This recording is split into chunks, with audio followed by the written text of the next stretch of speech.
그 온 지구를 수장시켰던 물의 근원이 바로 모든 큰 기품의 샘들이 터짐과 그와 함께 더불어서 궁창의 물청이 파괴됐겠죠. 그래서 이 두 가지 모든 큰 기품의 샘들이 터지고 하늘의 창문들이 열리고 이런 현상 속에서 지구가 땅덩어리가 깨졌습니다.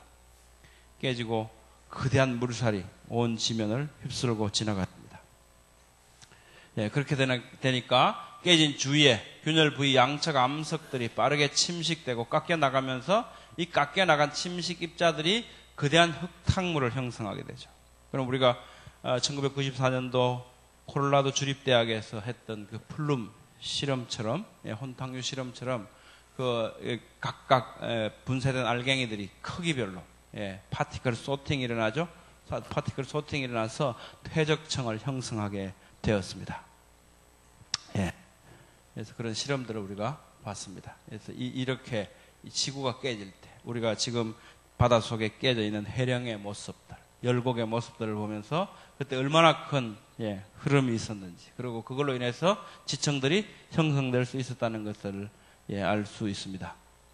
자, 이제 거기에 이어서 정말로 그렇게 갑작스럽게 지구가 깨지고 그 흐름 속에서 퇴적층들이 정말로 갑자기 짧은 시간에 형성되었는가, 아니면 진화론에서 얘기하는 것처럼 오랜 시간 동안 30cm 쌓이는데 5,000년 이런 긴 세월 가운데 퇴적된 것이 맞는지 두 가지 주장들을 놓고 과학적으로 한번 살펴보도록 하겠습니다. 여러분들께서 보시는 것은 가복개입니다. 가복개 화석이죠. 화석인데 지금 얘도 돌이 되어 있고 얘가 박혀있는 이 판도 지금 돌판입니다. 원래 이 위에는 돌층이 있었죠. 돌층을 깨내고 나니까 이런 모습이 보여졌습니다. 자, 여기서 우리가 알 수 있는 것은 가복개가 걸어갈 때 바닥은 얼마나 부드러웠을까라는 겁니다. 지금은 단단한 돌이 되어 있지만 굉장히 부드러웠겠죠. 그렇기 때문에 걸어가니까 이렇게 발자국이 남겨졌습니다. 그런데 어떻게 이 부드러운 발자국 위에 물살이 몇 번만 지나가면 너무너무 부드럽기 때문에 발자국이 생겼고, 그렇기 때문에 물살이 몇 번 지나가면 이 발자국은 없어질 겁니다. 근데 너무도 선명하게 발자국이 남아서 지금 돌이 되었다는 거죠. 이 현상 속에서 우리가 어떻게 뭘 할 수 있습니까? 이것은 발자국이 물살에 없어지기 전에 그 위에 짧은 시간 내에 바로 무엇인가가 덮쳤다는 거죠. 지층이 바로 형성되었다는 겁니다. 그래서 이 퇴적층이 갑자기 형성되니까 물살에 이것이 없어지기 전에, 그래서 지금 우리 보시는 바와 같이 이런 부드러운 자국들을 갖고 있습니다. 또 자세히 보면 우리는 얘가 갑자기 수몰되었을 때 한 행동을 알 수 있습니다. 답답했겠죠. 살려고 퍼덕거렸을 겁니다. 여기 보시면 퍼덕, 퍼덕, 퍼덕, 꽥. 그죠? 알 수 있죠. 보이시죠? 퍼덕, 퍼덕, 퍼덕, 꽥 했어. 이렇게 했어. 바로 돌이 돼 있죠. 자, 신속한 퇴적층 형성을 우리에게 알려주고 있습니다. 또 물고기가 아침 식사 시간인지 점심 식사 시간인지 어쨌든 물고기를 한 마리 먹었습니다. 먹었는데 삼킬 시간이 없죠. 지금 갑자기 매몰되었습니다.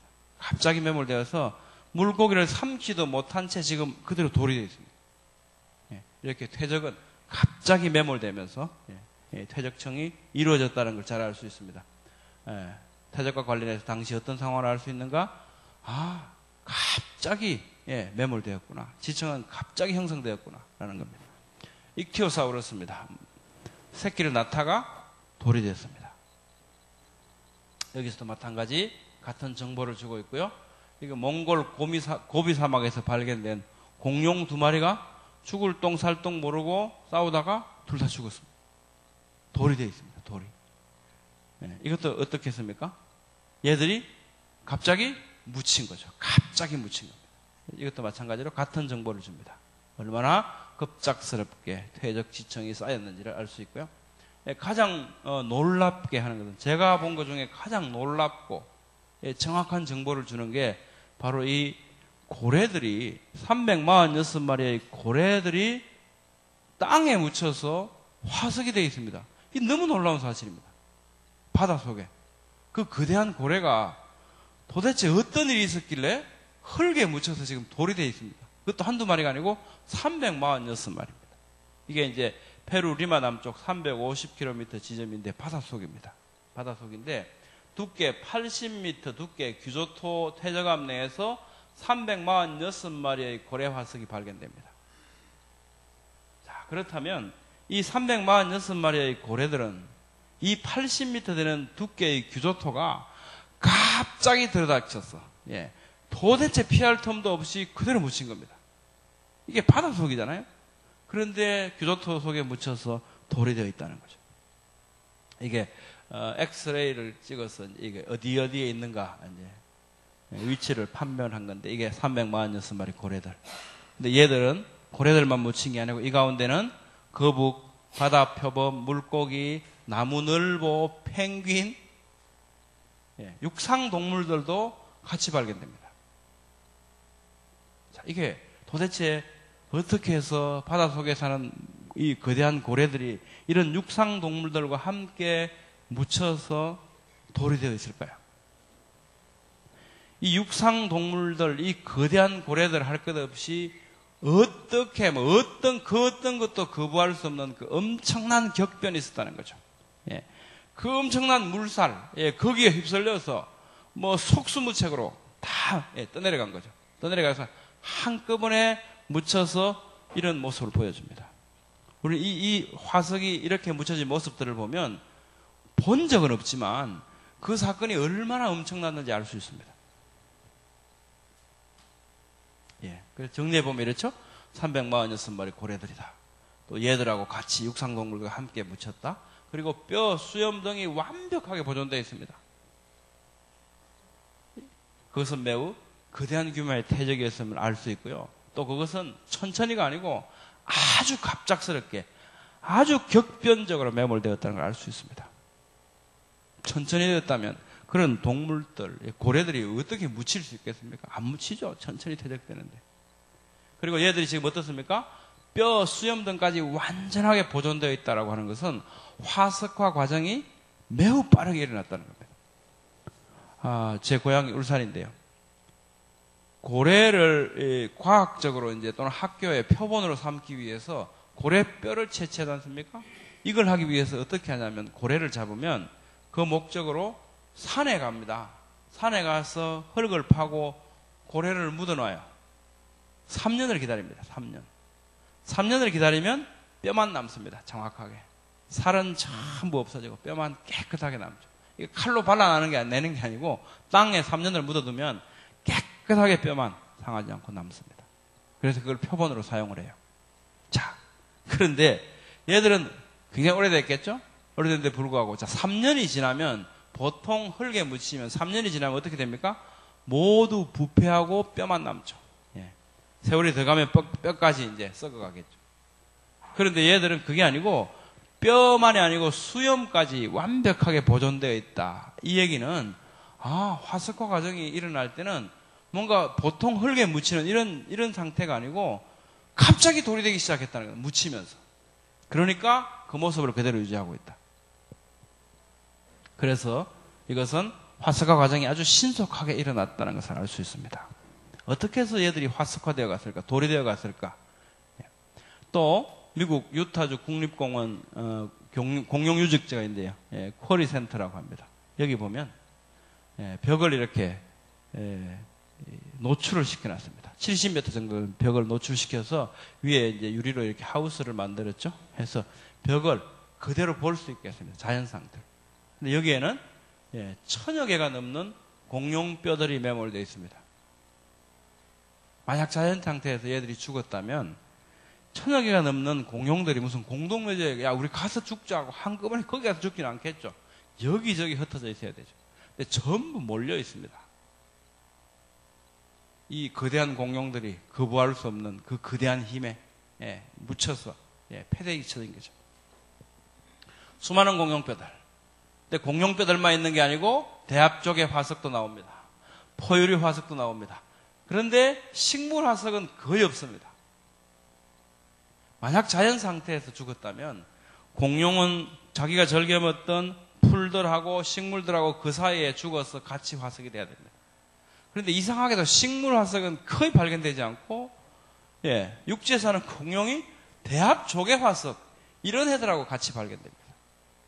이것은 거대한 힘에 떠밀려가서, 함께 매몰되었다는 거죠. 분명히 자연 상태가 아니라 알 수 있고요.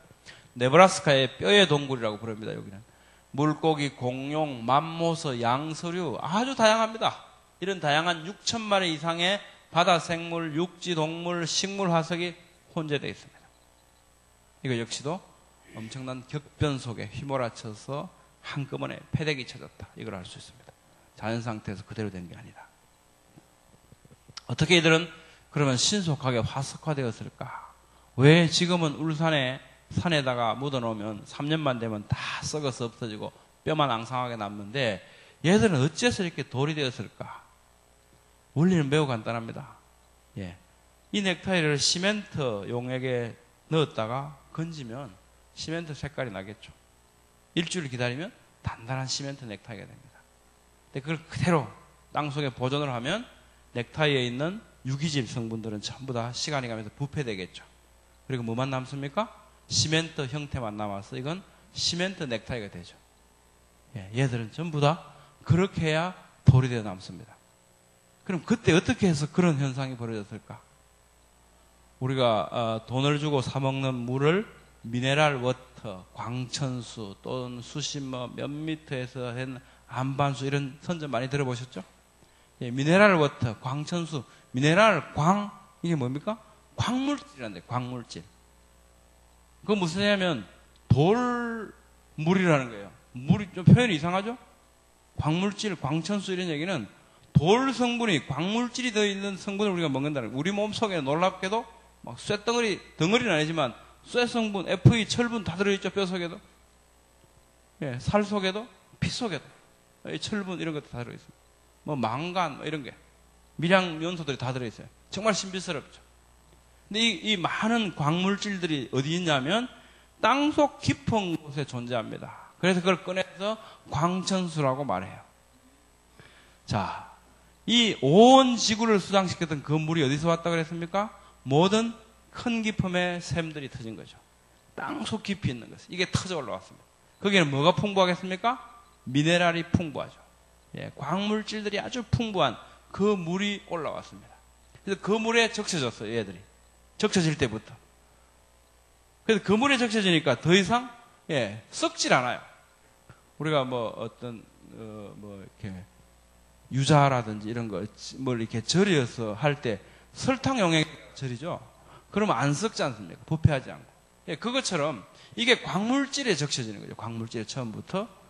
그러니까 그대로 처음에는 이게 부패 과정이 가는 게 아니고 그대로 고명을 유지하고 있다가 시간이 지나가면서 광물질들만 그대로 남고 안에 있는 유기질 성분들은 점점 날아가는 거죠. H2O 물 성분도 빠져나가는 거죠. 천천히. 그러면서 나중에는 결국은 돌 성분만 남아있는 거죠. 아까 제가 넥타이를 시멘트 물에 적셨던 그런 예를 들어드렸던 것처럼 바로 이 시멘트 물에 해당하는 이것을 교결 물질이라고 합니다. 이 교결 물질. 교결 물질은 결국은 돌 성분이죠. 우리가 어떻게 할 수 있냐면 화석들을 뭐 조개든 뭐든 이 물고기든 화석을 성분 조사를 해보면 주로 SiO2 이산화규소 성분이 많이 있습니다. 하여튼 돌덩어리라는 거. 우리가 보기에도 돌덩어리지 않습니까? 돌 성분이 이렇게 적셔진 거죠. 그래서 교결 물질 말씀드린 대로. 그래서 여러분들께서 혹시 저는 지금 차 말고 그 전에 있던 차가 오래된 차였는데요. 그 차가 한 번씩 가다가 이제 퍼집니다. 보면 냉각수가 모자라가지고 그렇습니다. 근데 그때 조심해야 될 게 혹시 이런 분들 안 계시죠? 알아두시면 좋습니다. 차량 냉각수를 보충할 때 이 미네랄 워터 이게 물 사먹는 거 이거 넣으면 안 된대요. 왜냐하면 광물질들이 많으니까. 안에 이렇게 이 관이 돌아가는데 여기에 관석이 끼어서 큰일 난대요. 못 쓰게 된답니다. 그래서 뭘 넣으라 그러냐면 수돗물, 아리수, 수돗물 넣으라고 얘기합니다. 광물질. 그게 바로 우리에게 힌트를 주죠. 땅속 깊은 데서 퍼올리는 물은 곤란하다. 광물질들이 지금도 많다. 그래서 일본에서 실제로 실험을 했습니다. 자연 온천 상태에서 자연 온천에다가 파일을 박아놓습니다. 나무 막대를 박아놔요. 박아놓고 1년 지나고 2년 지나고 3년 지나고 4년 지나고 5년 지나고 쭉 그 파일들을 뽑아서 보면 점점 석화되어 가는 것을 알 수 있습니다. 예. 온천물에 무슨 뭐 많다 그러지 않습니까? 예, 무슨 그런 분들이 그 나무에 축적이 돼서 점점 돌이 되어 가는 걸 알 수 있습니다. 그거는 이제 광물질들이 이제 조금 섞여 있으니까 천천히 그런 현상이 일어나지만 아까 말씀드린 대로 우리가 지난번 살펴본 대로 큰 기품의 샘들이 터지면서 올라왔던 거기는 엄청난 농도의 광물질들이 포함되어 있었고요. 이것들이 전부 이 매몰된 것들을 적셨겠죠. 자, 재미있는 현상이 또 하나 있습니다. 잠자리입니다. 잠자리가 돌이 되어 있습니다. 돌. 그런데 정말 어떻게 이렇게 부드러운 이 잠자리가 전혀 상하지 않고 그대로 돌이 되어 있을까요? 돌덩어리가 되어 있습니다. 근데 더 한번 우리가 생각해 보면 이 부드러운 잠자리가 보통 상황이라면 이거 뭐 묻혀서 한 달 지나면 틀림없이 모양도 없어집니다. 다 썩었어. 그런데도 선명하게 있다. 정말 석화가 빨리 진행되었구나. 묻히면서 바로 석화가 진행되었다. 결국은 교결 물질에 흠뻑 적셔지면서 얘는 시작되었다. 그런데 지금 얘가 돌 속에 들어있단 말이에요. 돌 속에. 얘가 돌 속으로 들어갈 수는 없겠죠? 뭐에 묻혔겠습니까? 흙에 묻혔죠. 흙에 묻혔습니다. 퇴적층. 그런데 얘만 돌이 되었을까요? 퇴적층도 함께 돌이 되어 있겠죠? 그러면서 단단한 돌 속에 돌로 있습니다. 근데 가만히 생각해 보시죠. 얘가 돌이 된 걸 보니까 굉장히 짧은 시간 내에 석화가 진행되었구나. 그러면 얘를 덮고 있는 퇴적지층, 걔도 마찬가지겠죠? 함께 돌이 됐죠. 함께. 놀랍게도 그 퇴적지층은 얘들과 함께 돌이 된 겁니다. 가루가 돼서 분쇄돼서 흐르다가 지층이 생겨나고 그게 돌이 되어가기 시작한 거죠. 그래서 지금 돌 속에 돌로 묻혀 있습니다. 화석, 지층 속의 화석은 가만히 보면 귀를 기울이면 노아홍수 때 그때 상황을 우리에게 말해주고 있어요.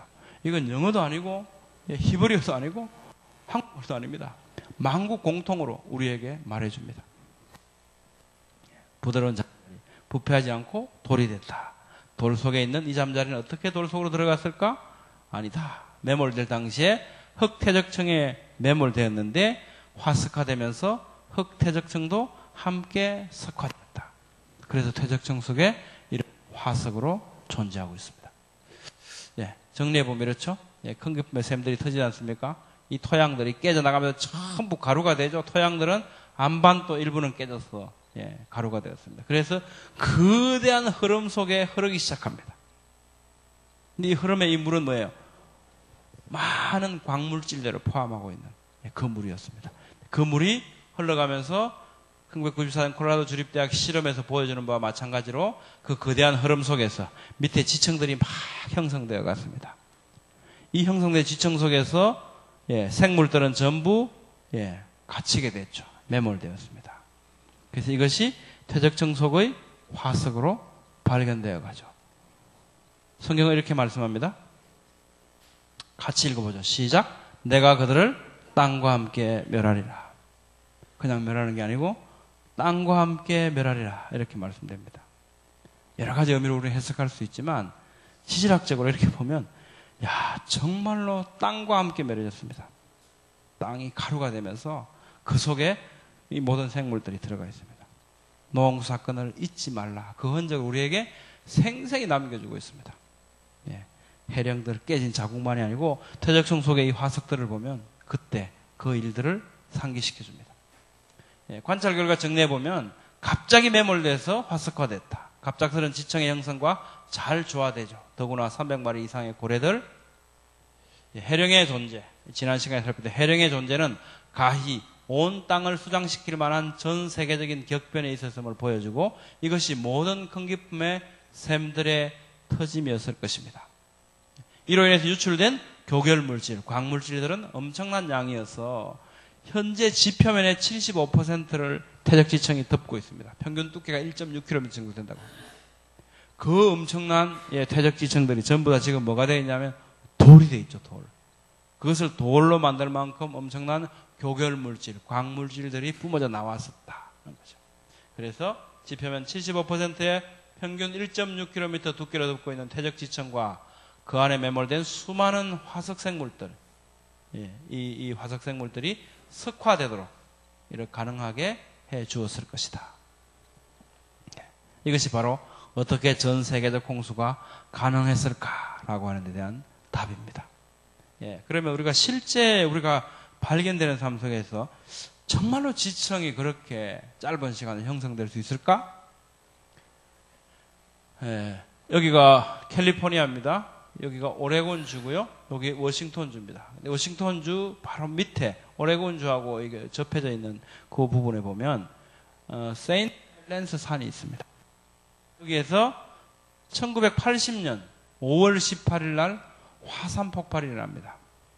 지금도 가끔 폭발을 합니다. 미리 경고를 해주죠. 그때 이제 미리 경고를 해서 사람들이 와서 촬영을 하고 있죠. 아이들하고. 관심 많은 과학자들은 위험하다 그러는데 더 연구하겠다고 가다가 5명이 죽었습니다. 그 호기심 때문에. 이때 여러 가지 현상들이 발견됩니다. 이 지층이 아마 지다른 쪽으로 생각해보면 굉장히 오랜 세월이 걸렸을 겁니다. 30cm 이상인데 5,000년이 걸렸다라고 하면. 근데 실제로는 하루 만에 쌓인 지층입니다. 이 지층을 보시면 세 개로 아마 구분이 될 겁니다. 여기하고, 요 가운데하고, 요 밑에하고. 구분되시죠? 구분되시고. 하단 3분의 1, 이것은 1980년 5월 18일 오후에 이만큼이 형성되었습니다. 그리고 가만히 있습니다. 가만히 있다가 중간에 3분의 1, 이것은 6월 12일 날 7.6m 두께로 쌓인 이 화산 쇠설성. 이 6월 12일 날 하루 만에 한 달 지나고 또 울컥하니까 이만큼 지층이 하루 만에 또 쌓였습니다. 또 위에 있는 3분의 1은 뭐냐니까 1982년 3월 19일 한 2년 지났죠. 한 2년 후에 또 한 번 울컥해냅니다. 그때 하루 만에 이만큼 지층이 검은색으로 생겨납니다. 우리의 현실 속에서도 이 퇴적층은 굉장히 갑자기 생성될 수 있음을 보여줍니다. 1980년 6월 12일 후폭발 시에 3시간 만에 이만한 지층이 쌓였습니다. 자, 이것은 우리가 바닷속에서 지금 발견되는 그 해령 깨진 자국들, 지구를 건 2바퀴 도는 길이만큼의 76,000km에 이르는 그 거대한 깨진 것하고 비교하면 정말 이건 비교가 안 되죠. 너무너무 소규모죠. 그럼에도 불구하고 이 엄청난 모습을 우리에게 보여준다는 겁니다. 하물며 그 땅이 다 깨졌을 때 이 지구에 어떤 일이 있었는가는 가히 짐작할 만하다. 이때는 어땠을까? 그런 거죠. 이 화산만 해도 그러니까 이때는 어땠을까? 짐작할 수 있습니다. 물의 행방. 그럼 그 온 지구를 수장시켰던 그 물이 지금 어디 갔을까? 그 많은 물 어디로 갔을까? 물들 지금도 전부 다 땅 속에를 불도자로 밀어서 넣으면 수심 2,591m 이 물 속에 이 온 땅덩어리가 다 들어간대요. 창세기 8장 1절과 10편 104편에서 그 물에 어떻게 물러갔는지 말씀합니다. 창세기 8장 보니까 바람으로 땅 위에 불게 하셔서 물이 감하였대요. 수증기는 비가 돼서 또다시 땅으로 돌아오지 않습니까? 바람이 불어서 수증기가 올라갔다. 그러면 구름이 돼서 또 내릴 건데 그럼 이게 어떻게 물이 주저릴 수 있냐는 거죠. 이게 또 우리 그 세인트 헬렌산 화산 폭발을 살펴보면 어떻게 이게 가능한지를 보여줍니다. 같은 거죠? 그때 사진입니다. 폭발했습니다. 이때 이만큼 산 정상 이게 산의 높이가 3,000m인데 폭발로 400m가 날아가 버렸답니다.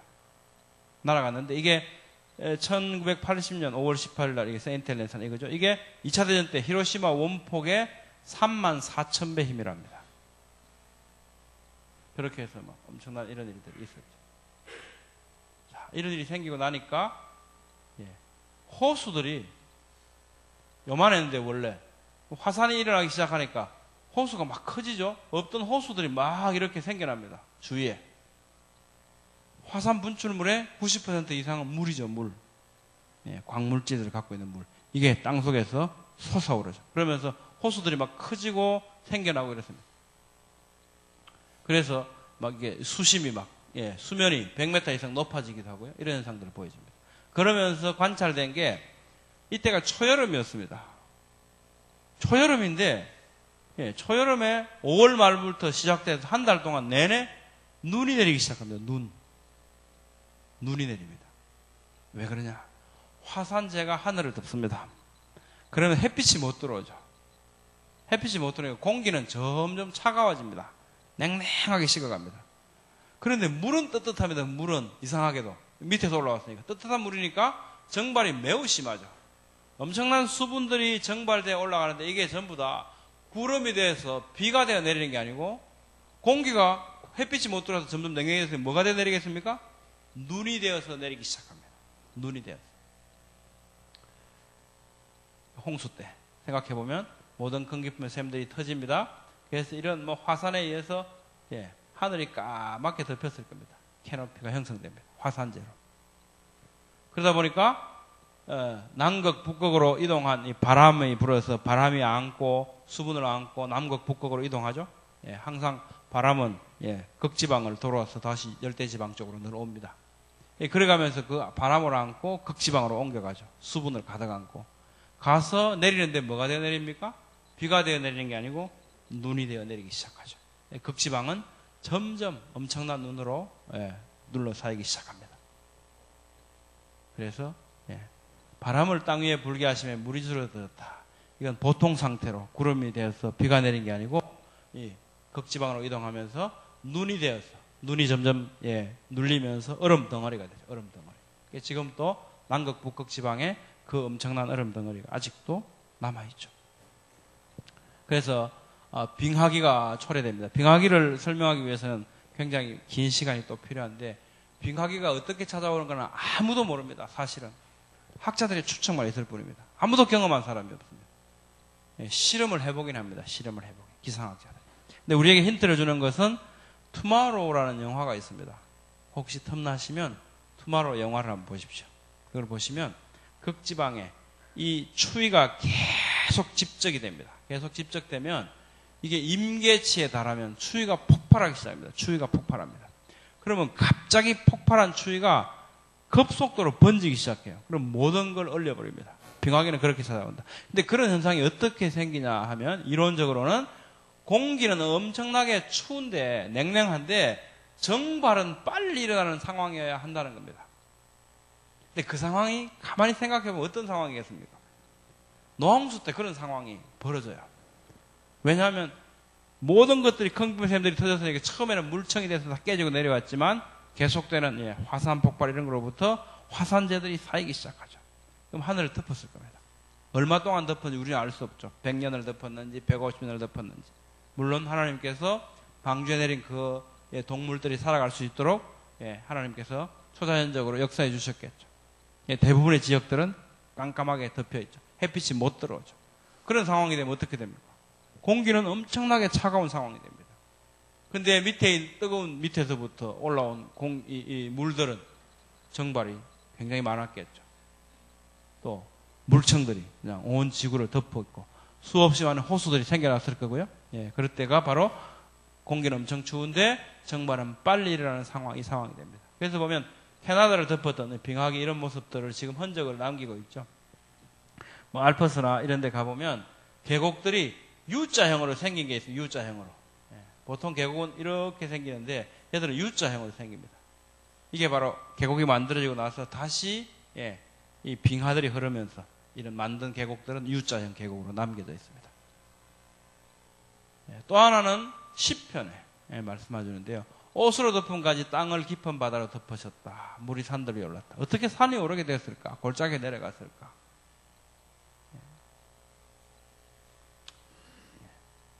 복잡한 내용은 생략하고요. 자, 우리 지난 시간에 봤던 거 요거까지 오늘 하고 마치도록 하겠습니다. 대륙간 경계가 일치한다. 이거 사진 보셨습니다. 지도. 실제로 육지 모양들을 보면 갖다 맞추면 다 맞죠? 맞습니다. 깨진 자국들 이렇게 보이시죠? 다 깨져 있습니다. 자, 남극은 어떻게 됐을까? 여기도 깨져 있죠. 이렇게 깨져 있습니다. 그러니까 얘들이 붙어 있고 얘가 붙어 있던 애가 여기가 깨져서 양쪽으로 나뉘고 여기가 깨지면서 밑으로 갔다. 예, 보면 알 수 있습니다. 보면 알 수 있습니다. 또 식생들을 연구를 했습니다. 화석 생물들 보니까 예, 시노그나두스 뭐 이런 애들은 얘들이 지금 막 여기저기 살고 있는 애들이 아니에요. 근데 얘들 화석대를 이렇게 조사해 보면 지금은 가운데에 거대한 대항이 돼서 예, 끊어져 있죠. 이 가운데는 예, 화석도 없고 지층도 없습니다. 그런데 이걸 갖다 모아보면 기가 막히게 잘 맞아 들어간다는 겁니다. 생물대들이. 이렇게 여기다 다 맞아 들어간다는 거예요. 대륙을 건너서 이렇게 맞아 들어갑니다.